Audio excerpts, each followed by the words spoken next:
All right, good morning, everyone, and welcome to the Fall 2022 Cost Share Informational Webinar.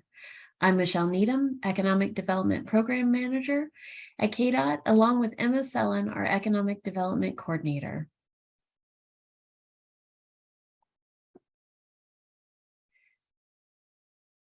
To keep things moving, we have all participants muted. If you have a question, please click the Q&A section and type it in. We'll answer any questions at the end of the webinar. If you're not able to ask a question today, please feel free to email me at michelle.d.needham@ks.gov. And any questions that I can't answer, I'll follow up either individually or as a whole group. And thank you all for attending. A little bit of background on the Cost Share program. The Kansas Joint Legislative Transportation Vision Task Force recommended that the Kansas Department of Transportation look at ways to leverage state funding with local and private funding for projects related to job growth and retention. To date, the Cost Share program has awarded 121 projects across Kansas, investing more than $103 million in communities that have provided $74 million in community match. The objective of the Cost Share program is to provide financial assistance to local entities for construction projects that improve safety, leverage state funds to increase total transportation investment, and help both rural and urban areas of the state improve the transportation system. What's important to know for the fall 2022 round is that the minimum community match is 15%, and it only applies to construction costs. There is up to $11 million of funding available with a max request amount of $1.5 million. Projects do not roll over, and applicants need to resubmit each round. And this is a construction reimbursement program. We can only reimburse for construction spending after you receive your notice to proceed if you are awarded. Anything purchased prior to that is not eligible for reimbursement. Eligible projects are construction projects that address an important transportation need, like promoting safety, improving access or mobility, improving condition, or relieving congestion. All transportation modes are eligible, and projects typically will be administered by a local unit of government. Non-governmental applications will also be considered. And once again, this is a construction reimbursement grant. A minimum of 15% non-state cash match is required, and additional consideration will be given to project applications that commit more than the minimum required match amount. Candidate projects should include investments that provide transportation benefits and are not eligible for other KDOT programs. And candidate projects may receive additional consideration if they support economic growth, aid in the retention or recruitment of business, or add value to a KDOT project. Once again, we have up to $1 million available during the fall 22 round. Applications will be accepted until end of business day on Thursday, September 15th. And selection criteria includes consideration of projects that meet program objectives, eligibility categories and requirements, and geographic distribution. The Cost Share application is currently open on our webpage. All applications must be completed through the online link by the end of business day, Thursday, September 15th. There is a full sample application available on the Cost Share webpage, but please contact me with any questions. Here's a link to our Cost Share webpage, and we'll take a quick minute to look at all the information available there. So on this page, under program information, we have our fall 22 fact sheet, which is downloadable.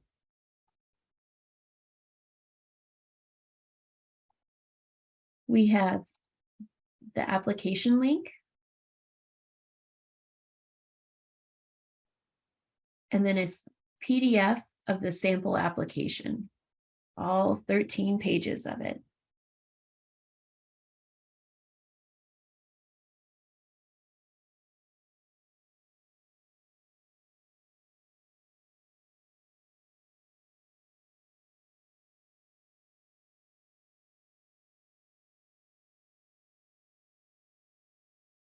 If you're filling this out and you're using the same computer and the same browser, you can come back to the same application. You can start to fill it out and then come back midway through and it will remember your progress. If you're trying to fill out multiple applications on the same computer and the same browser, my recommendation is that you just fill one out, submit it, and then start on the next one. I know it's not ideal, but it's the best that we have. All right, well, we'll start going through the application. Just for ease, I'm going to say that I'm in Allen County, and it remembers the things that I've put in before.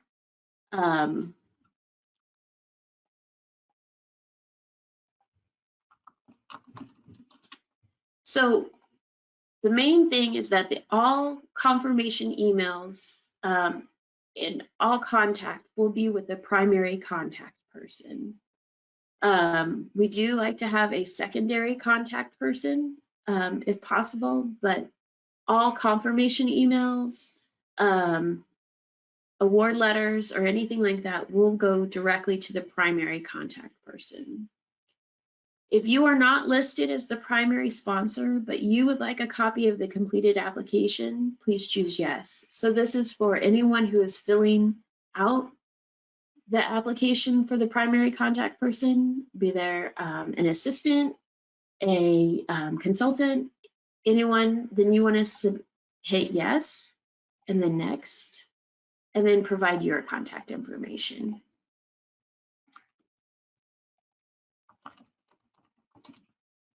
All right. Next, we ask if there's a co-sponsor for this project. Typically, co-sponsors are a private business. It can be a county, another city, any of those kinds of things of folks that are also contributing or invested in this project. Please share their name of their organization and the contact information for the co-sponsor. Next, we ask for a project title. And then the scope and description, the significance and need, and specifically why cost share funds are needed for this project. Please describe the benefits of the project, and then add your project location and address, and please be as specific as possible. You can also attach a location map. You can drag and drop files just there to upload. If your map is bigger than one page, please can put all of it into one PDF file and drag and drop it here. The same goes for if you would like to attach a photo of your project. If you have multiple pictures, you can condense it into one PDF file and then just drop the whole file there. Next, we ask if a KDOT employee has been involved with this project. If they have, please just share their name, title, phone number, and email if you know it. We also ask if there are any other projects in the area that might require coordination. We did give the unsure option if you weren't absolutely sure. If there are any other projects, please describe. Then we ask if there have been any phases completed for this project. And then just select all that apply. We ask if a private business is involved. Yes, then just share the business name, their contact information, what investments, and if you have any investment support materials that you would like to upload. We ask if the company is a railroad, and if they are, please include their contact information and whether or not row acquisition or easements are required for the project. Next, we're up to project cost estimates. So please note that the cost share program is a construction reimbursement grant. Only costs for construction are eligible, and community matches are based off of the amount of contribution to construction. A minimum of 15% non-state cash match is required, and additional consideration will be given to project applications that commit more. So to fill this part out, we will put that we are requesting $800,000 from KDOT. We are providing $200,000 as our community match for a total cost estimate of $1 million for the whole project. Then off of this, off of the applicant match, we put in the community percentage. So this would be a 20% match. Down here, we ask that you include other costs associated with this project. This information does not apply to the community match, but it helps KDOT gauge the status of the project. And here you would just put in any amount that you've already put towards preliminary engineering and design, right-of-way, utility adjustments, or construction engineering. And if you have a co-sponsor or someone else who's contributing to these parts of the project, you would just put it under other, and then add it in the total cost estimate. Next, we ask if there are any other KDOT funds involved with this project. If they are, please let us know the source, the amount, and the conditions. We ask if there are any state funds involved with this project through potentially the Department of Ag or Commerce. If they are, please let us know the source, the amount, and the conditions. And then, are there any federal funds involved with this project? Once again, let us know the source, the amount, and conditions. And if there are any other additional government investments involved in the project, are there utilities, tax incentives, or other grants? And if so, please just give a little bit about that investment narrative.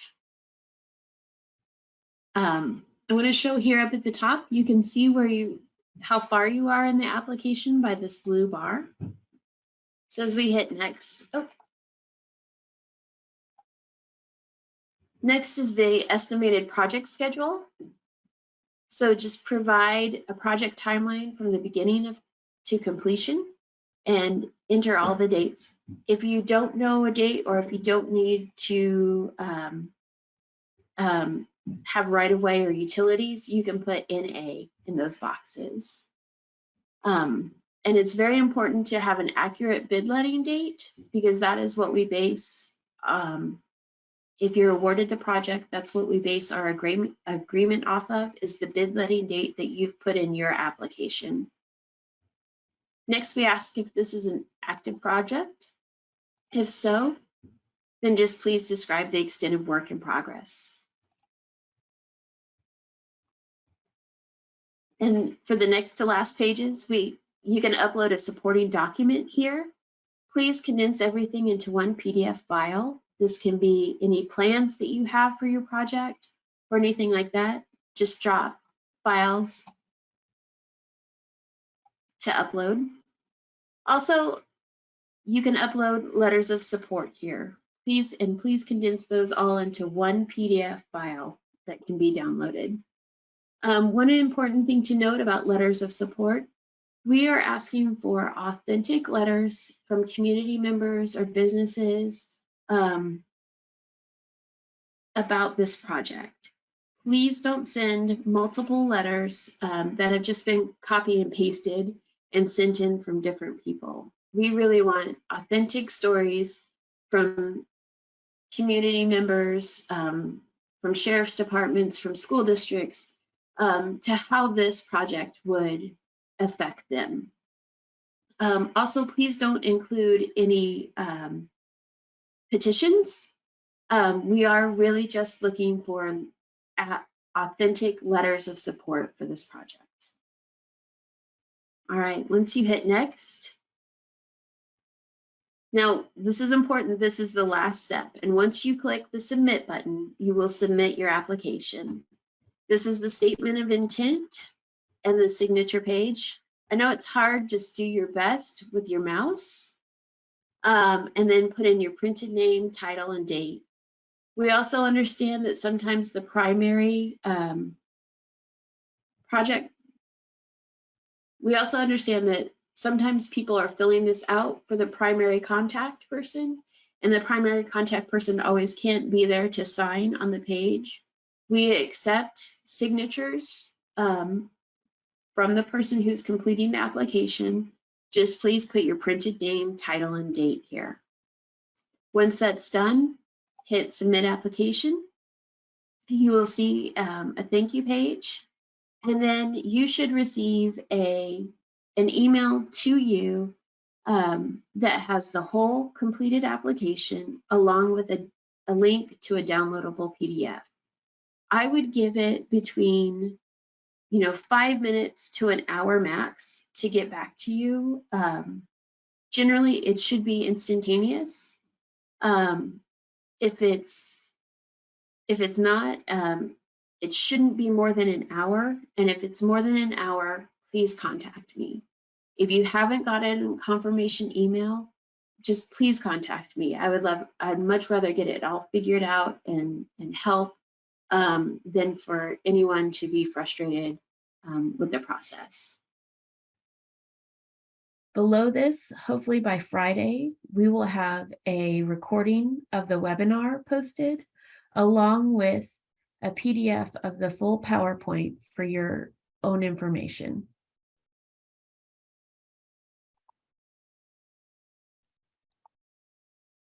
Some important things to know about the online application.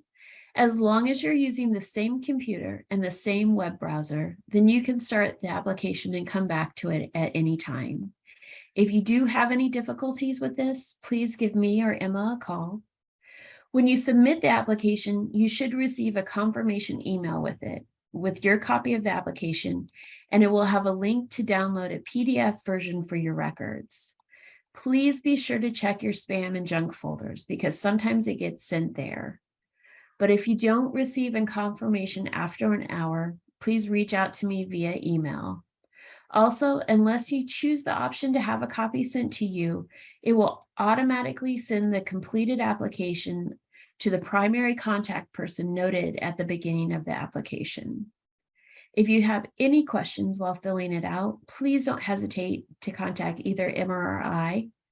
We are more than happy to help.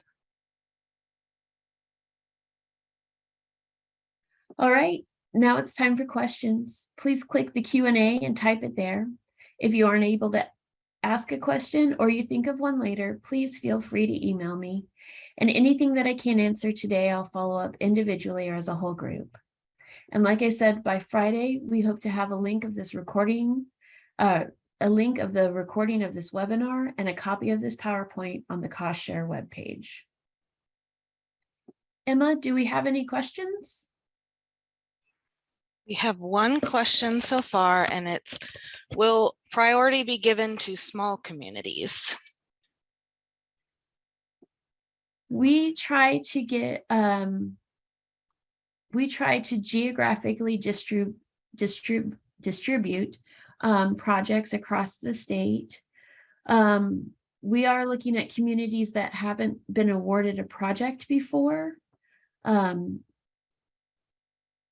And other requirements, but we won't specifically be focusing on small communities. But historically, we have given a lot of projects to smaller communities.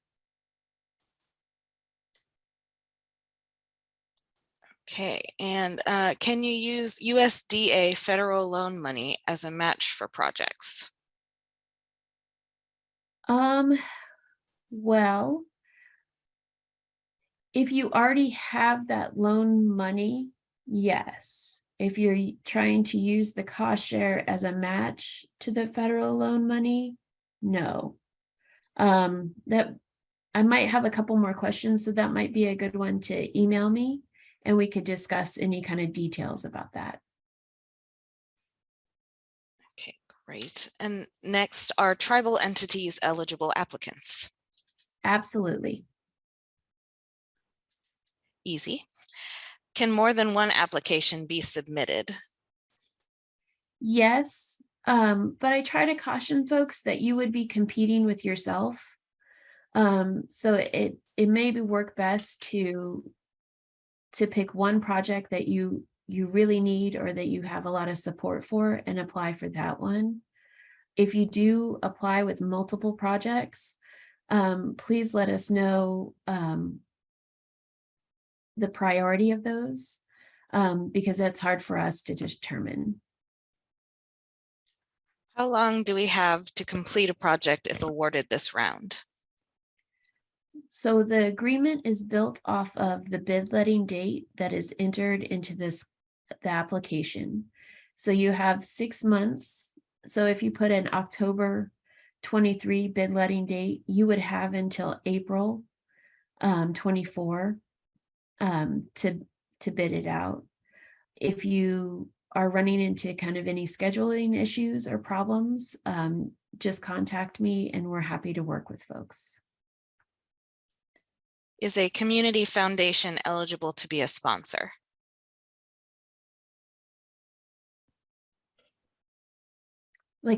As a co-sponsor, absolutely. And as long as they're a nonprofit, they can still apply also as the primary contact or the primary sponsor. Is there a dollar or project number limit to what one community can receive? Well, we have for this round, communities can only request up to 1.5 million for their project. But otherwise we don't have a max amount, like overall the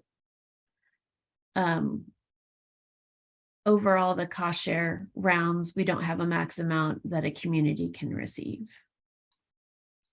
And just to clarify, is the 1.5 million the maximum grant award or the maximum project amount? Thank you. That's a great question. It's the maximum grant award. Your project could be 3 million and you could be asking or providing a 50% match and asking for 1.5 million. Are school districts eligible applicants? Yes. Okay. And with a $1.5 million ceiling, can a road be fixed in stages? For example, 6 bad stretches totaling 2 miles of a road, totaling 6 bad stretches, 2 miles of road totaling 11 miles long. Yes. You could build it that way. You could also phase the project and let us know what phase of it you would like to work on. Are these considered federal funds and therefore subject to Davis-Bacon wage rates and other federal requirements? No, this is just state, all cost share dollars are state funds.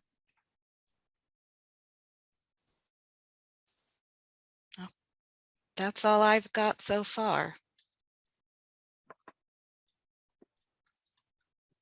All right, well, we'll give it just a minute to see if anybody had any other questions. Those were some great ones. And like I said, if anybody, if you think of one later, or if you have one while you're filling out the application or looking through the materials, please don't hesitate to reach out and email me or Emma. We're happy to work with folks and talk through any questions that you have. I've got one more, Michelle. Does the bid letting go through KDOT? Typically, no. If this is a project that is on a city or county roads, it would go through the city or county. If it is on a KDOT system, the city or county may still bid the project, but they would be required to complete any necessary permits or oversight. On some occasions, if it is a big project on a KDOT system and it works, the best plan is for KDOT to let it, then we will. Sorry, that's kind of all over, but it kind of depends on the project, but most of them are bid by the community.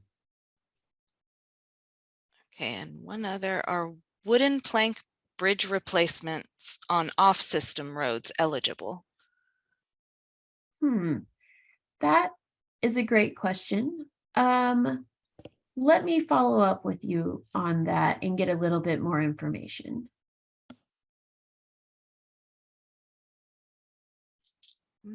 Oh, I've got more flying in now. Does the project have to be designed before application? No, but given current costs, I recommend that you have the most up-to-date cost estimate possible. We will be awarding based on the amount that you request in your application. And once a max amount is set, we are unable to increase the funding even if the costs go up. Are installation of crosswalk signs eligible?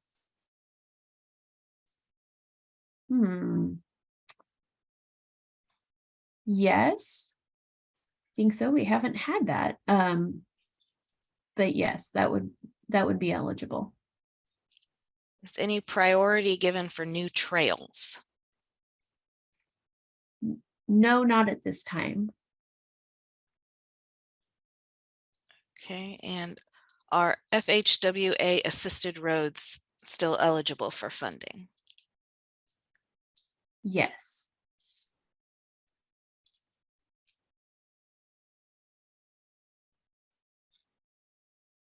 Is engineering costs part of construction included in this grant? No, only construction costs. Construction engineering, or preliminary engineering and construction engineering, are the communities are responsible for those costs.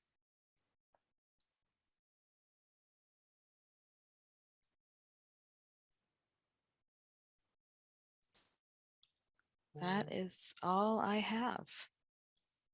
Oh, wait, I spoke too soon. Does KDOT review and approve the plans, specifications, and contract? Yes. It isn't a deep review, but we do review them. And typically we have a turnaround of 2 to 3 weeks in a response.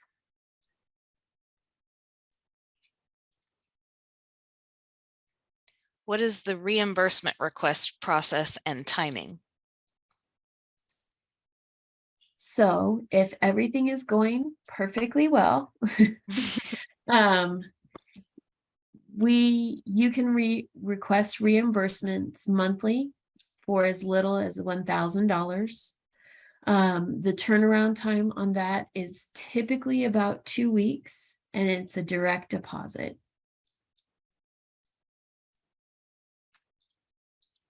Okay, and just for clarification, can you please confirm what KDOT cost share will cover, like construction versus construction engineering?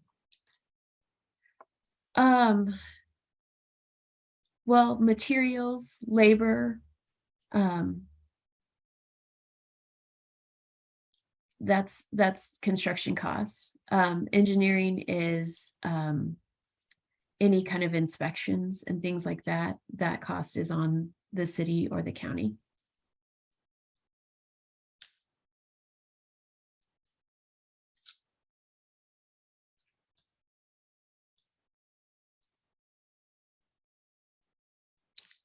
I think that's it. All right. Once again, those were some great questions.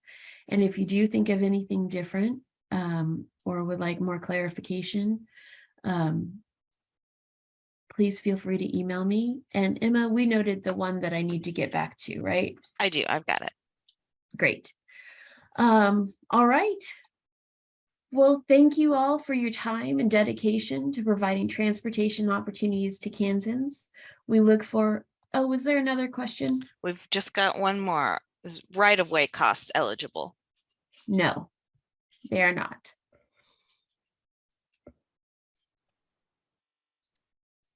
And one more. What about utilities relocation? No, only construction costs.